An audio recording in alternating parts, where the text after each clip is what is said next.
How's it going? How's your week been? You gearing up for the school year? Is your school year started? Well, we're getting pretty close to that, for me personally.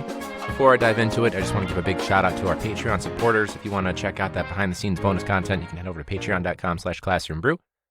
We are literally recording this the day before, so had a little behind the scenes video that we just did for Patreon people to show a little bit behind the curtain and the fact that we're not always as prepared. But you know what? I've had some of my best lessons as a teacher. Thanks ESPN for interrupting me. Some of my best lessons as a teacher, some not best, I guess, but they're pretty damn good. Planned right beforehand. So a little human moment, but it's truly okay, and we'll get through it. Luckily, I've got plenty of stuff to write down throughout the week. Not the least of which is Thom Brennaman, the play-by-play guy, what was that, a week or two ago, having a gay slur. He thought his mic was hot. You'd think someone that has been in broadcast like their entire life would know that you should probably always treat your mic as hot. But also, good riddance. Fuck that guy. Get rid of him. He used to be a Cubs commentator, but then he went on to the shitty Reds. But he does NFL games and stuff. And it's weird that everyone's like, oh man, who's going to take over? Who's going to take over? As if there's only like 5 guys that can do play-by-play, Like Chip Carey. He's related to Harry Carey, if you know that. What is it? Just Chip Carey and Joe Buck. Fuck Joe Buck, by the way. And Thom Brennaman. There's more people out there. This is a good chance for some people that maybe don't have their big takeoff if they're a voiceover person or a play-by-play person or, they're in radio broadcast. There's so many good voices out there. I know that because every so often I check out the competition on Fiverr to see, who's selling what out there. But that for sure, find somebody else. Give somebody else a break. Let's get a new name in sports to do play-by-play. Okay? Shit, I'll do it. Count as 2-2 on Alfonso Soriano. There's the old name for you. Count as 2-2 on Anthony Rizzo as he steps in. The left-handed batter. Swing and a miss. Strike 3. I think I paused there for a second. Not that I'm saying I should be the radio person, but I feel like for play-by-play I could do it for sure. Also, that'd be amazing if I did it for the Cubs. But Pat Hughes is a legend. Len Casper, who does TV, he is also amazing. Pretty soon legendary status, I'm sure. So I'm not going to replace those guys clearly because I'm not a play-by-play guy. I'm not a communications major. I never was. But that would be a dream gig. That would be, I would love to do that. Probably radio, I could potentially wear a hat. Doesn't matter how I look, I'm sure this is dress attire. Anyways, I was looking at some of the requirements and I noticed that they're having in CPS, school clerks still have to be in the building. Now, regardless of how you feel, surprisingly, there's a lot of teachers that don't believe in COVID, and so I'm not going to get into that. But clerks are still being required to go back into the building, and teachers have the option to go back into the building. Take that for what you will. I mean, maybe you want to get your stuff together at least once or twice, make sure your ducks in a row, and, compare your physical materials to your digital materials. I get it. But I don't know. It doesn't seem fair. I know for us, our clerks also stroke with us. They stroked with us. They had a stroke with us during the CTU teacher strike. So I don't know if that's something that the union would step in on, but I think we should be fair about it. I think you could do your clerk job from home, Maybe it doesn't have to be every single day. I just think if teachers are not going to be, and this is not all districts, obviously some people are already in person, some people are still fighting to move it to digital, but if we don't have to be there, I don't see why a clerk should have to be there because the kids aren't going to be there. It doesn't seem fair to me. It doesn't. I like the clerks that we've had at my school in the past too. So that's a factor, of course. Yeah, I don't know. I think it's weird. Yeah. But with the new school year, I try to take every new year with the adults and of course with the kids. Kids get a new day pretty much, unless they do something completely heinous. But with coworkers, especially with some of the toxicity that I've talked about in bonus episodes and past episodes, I'm really trying to go at this new year and just be positive. Like everyone gets a fresh start every year with me, Unless you do something where I'm like, you annoy me now, or straight up make me angry. So that's my new. I'm really trying to go at it with a more positive take and give everyone a fresh start. And I'm not a big grudge person, so we're gonna see how that goes. I think there's some people that are making strides. I've seen email communication over the summer. One drop off a little bit, which is fantastic. I love that. But also, it seems a little bit more good-willed or good-intentioned versus before maybe not so much. Yeah, which reminds me that all PDs should be moved to digital because I had a 2-day PD and it was all digital and it was still good, even though there were some moments when I wanted people to mute their mics. But, you know, everyone's done their own bits on Zoom/Google Meet issues with PDs and the different types of people. Just check those out. Just Google it if you want me to go into that, or if you want to go into that. I'm not going to go into that. Now, the main thing that I noticed this week, my main takeaway is that I have a Samsung Smart TV, but I don't have cable. But there is a free internet TV thing on there. And there are 2 channels. There's a bunch of channels, but there are 2 channels in particular that stood out to me. One that I've known about for a while and watch. The other one that I just discovered, and now I'm going to watch it all the time. And they stood out because one of them is the Kitchen Nightmares Gordon Ramsay channel. He gets an entire channel just all day. I mean, there's commercials and stuff like that, and you can't skip ahead, of course, but it's dedicated to just kitchen nightmares and other Gordon Ramsay shows. Fantastic. I love Gordon Ramsay. Hilarious. Amazing insults. On the other end of the spectrum, though, there is Bob Ross, the most zen, the guy that created ASMR pretty much, just happy little trees. He's got a channel where it's just all day painting with Bob Ross. And they're not that many numbers apart on the channel sequences. So you've got Gordon Ramsay, the man known for saying, listen, listen, listen, listen, fuck you, fuck you, fuck you, fuck you, to people on his show, the idiot sandwich thing, you know?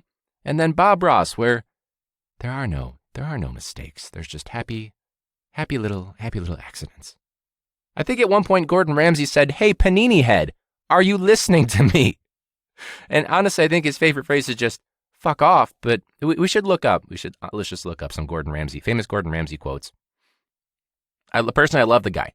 I feel like there's going to be a lot of in my head. Like I talk about being positive, of course. I'm not going to do anything. But anyways, if Gordon Ramsay were just observing anyone doing remote learning or whatever it may be, just listen. Fuck up. Get out. Yeah, here for it. So some famous Gordon Ramsay quotes. Let's look that up. Or some Bob Ross quotes. So I guess I'm trying to take the Bob Ross mentality in the beginning part of the year. You know, so like someone hits reply all to an email. Just there are no mistakes here. Just happy little accidents. There's nothing wrong with that. Nothing wrong with that at all. Because this is our world. There's nothing wrong with having a laptop as your friend. It's all you get to talk to if you live alone. Your kids are for sure on mute, so they're not going to listen. Can't think of anything more rewarding than trying to express myself through a webcam to my students. I get to exercise my imagination, attempt to have the kids attend class. Let's just get crazy and see how attendance is going to be today. Because again, there are no mistakes. Only happy little accidents. All you need to do is paint a few tools, a little instruction on it. All you need to do is to teach remotely is to have a few tools. A laptop that can handle live streaming, maybe another laptop to make your materials. A Google Classroom made by your district and poorly organized so they can check up on you. Access to Google Meet. Don't forget your internet. Oh dear. A laptop they gave you from the district doesn't work. It's from 2003. Better use your own. Oh, wash the brush and he goes and he beats the devil out of it. 100%. Believe that you can do it, because you can do it. That's actually a very good quote. He's got a lot. Let's build a happy little cloud. Let's build some happy little trees here. Happy little students in this. It's Google Meet here. Happy little Google Meet. Happy accident. He says happy accident. Let's get a little crazy. And for him, crazy is like, we made this beautiful mountain. Let's just put a tree in front of it and cover it all up. Versus like, 69 famous Gordon Ramsay quotes. Celebrity chef. Oh, he's amazing. Don't just stand there like a big fucking muffin, you know? Like the district people that are just like sitting in your Google Meet, but they're observing you to make sure you're doing your job, but they've got their microphone on the whole time. Oh, you're getting your fucking knickers in a twist. Calm down. That wouldn't work in 2020. For sure would not work. Oop, wouldn't use that one. You're in denial. You need therapy. Same. You're a great fucking talker. This is terrible Gordon Ramsay. I'm not claiming to be a Gordon Ramsay, whatchamacallit. Oh, for the admin that does, that's a hero and shows up for your good. What, do you want a fucking medal? Do you want a fucking medal? You panini head. Anyway, we'll have to find some. We'll do something like that. We, by the way, have, and by we I mean me because I wrote it. I've got another one of those game shows for a contestant that calls in, or if we do a socially distanced thing of some kind. But this one is, do celebrities support reopening / going back to school or not? So very similar to Betsy Ross versus Rick Ross, which was essentially just me shitting all over Betsy DeVos and also pointing out facts about Rick Ross, that he's a good human, like donating to schools and doing the right thing, versus Betsy DeVos is doing quite literally the opposite. Yeah. So yeah, more positivity. I think that's my thing. I think at the end of this whole year, someone should for sure write like a musical or a play about 2020. Like, whatchamacallit? It's gotta be like modern. It can't be shitty, like Hamilton was a very popular one, right? Written by Lululemon,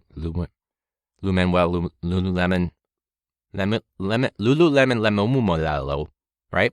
Lin Manuel, what's his name? Lin Manuel?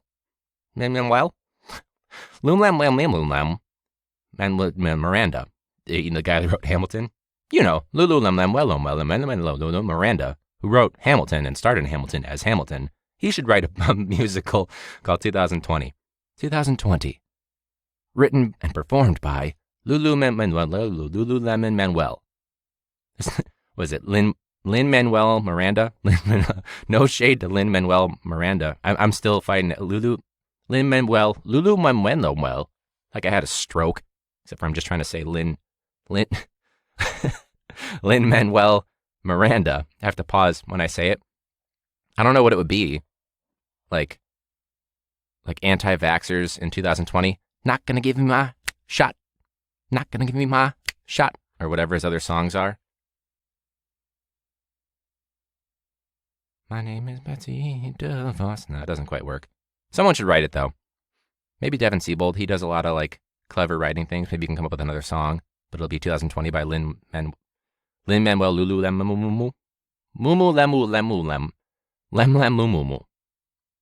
Miranda. He can write it. Maybe I should be able to reach out. Or if you're listening and you're a Crying in My Car fan, reach out to Devin Siebold or Mike Lee and be like, hey, you should try to channel Lin Manuel Miranda Lululemon and write a 2020 short musical version, or just pick one or two songs to do like a Weird Al style. There's a old reference. Like a spoof of it all, I think that would be great. Someone that's for sure got more comedic chops, way more comedic chops than me, and can probably also say Manuel Miranda properly, not fuck it up. That's his name now. He's not Lin Manuel Miranda. It's whatever combination of Lu's and M's and other sounds that sound kind of similar I can make up. You know what I mean? Because, in the words of Bob Ross, there are no mistakes. There's just happy little accidents. I feel like Lin Manuel Lululemon, I feel like he welcomes it. You got to have a sense of humor, I had to have a sense of humor about my last name through all of high school because, people like, can't go into that joke because then I'd say my last name and, confidentiality about that shit. But that's where we're at. So I hope they come up to some sort of an agreement on that. There's still obviously a lot going on in the news. So kind of like the previous episode where it's kind of picking your battles, I guess, with people that seem to have an issue with, and again, not even just political issues, just good moral issues. So I hope you guys are doing well and maintaining your sanity. I think I'm going to try to do some sort of a Patreon series on me kind of getting back into shape. I think I lost about 5, 6, 7, 8, 9, 10 pounds. Not complete like muscle loss, but for sure not nearly as strong as I like bench and curl and stuff. Like just not where I was at before COVID. And of course I'm not, because at one point it was down to 0. Like even the home workouts, I would just get frustrated. I think I've talked about that many times. I'm not going to go into that too much. But times are different. It's bound to happen. So we're going to try to, maybe we'll do something like that. I don't want to be that guy, though, in the gym that's like vlogging or whatever. You know what I'm talking about? But maybe something that's just like a progress thing and, it'll be short, like most of our little video segments that we do. I think that'll be good, though. I think that'll definitely be good. And honestly, if the positivity breaks down at a certain point, we wind up all losing our shit because of admin or whatever it may be. Oh, that's noise in the background. Thanks for that, phone. We'll just go, full Gordon Ramsay. He's intimidating, honestly. I love him, but I wouldn't want to be a chef. No, I wanted like a good Gordon Ramsay. You get the point, though. Just his... There we go. That's honestly like how it is. Like that's the district at us at times with remote learning. Like, we don't know what we're doing. Well, do it. Where's the lamb sauce is right, Gordon. It is 100% right. It's like that meme from, not meme. Well, yes, meme. They made like a TikTok and they put the caption of it over, it was Schitt's Creek when they're trying to cook and the district's saying, just turn it in. And they don't know what it is, but they want us to do it, but they won't describe it. Pretty much it. So yeah, honestly, those are the big takeaways that I'm thinking about right now. Going for a Bob Ross mentality in the face of a Gordon Ramsay world right now. Dealing with all the panini heads. Perfect yin and yang. I'm probably going to have to watch those channels to kind of balance myself out between the two. Let's find somebody to replace Thom Brennaman, honestly, and get Manuel Lululemon to write 2020. He's probably already writing it. Let's be honest right now. There's so many movies being made right now. I can't wait to teach 2020 and 2022 just to kind of recap. And it won't even necessarily be historical. It'll just be like, let's process what happened right now, and then we'll try to go at it. But it is for sure an interesting commentary on the polarization of the media, or the polarizing effect that media can have on people, and the echo chamber thing, where at this point it's really difficult to know what is and is not a true fact and things like that. So we'll see. But thanks so much for listening to this one. If you haven't checked out the Patreon, please do so. My goal would be if we could reach stroke again. Lululemon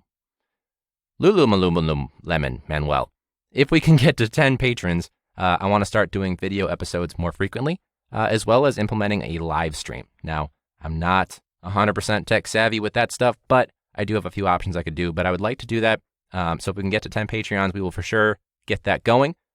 If you would like to be on the show, you can reach me at Classroom Brew on social media. That's Twitter and Instagram, as well as email me, classroombrew@gmail.com. We do have a Facebook if you want to check out some stuff. It is facebook.com/classroombrew. Of course it is. You can check out my other appearances by going to Podchaser and just giving me a search, or checking out Classroom Brew itself, and you can go through it that way, whatever. So thank you so much for listening again. Good luck if you guys are already starting or about to start, or whatever your situation is with remote, in-person, hybrid learning, whatever combo it is. And until next week, class dismissed.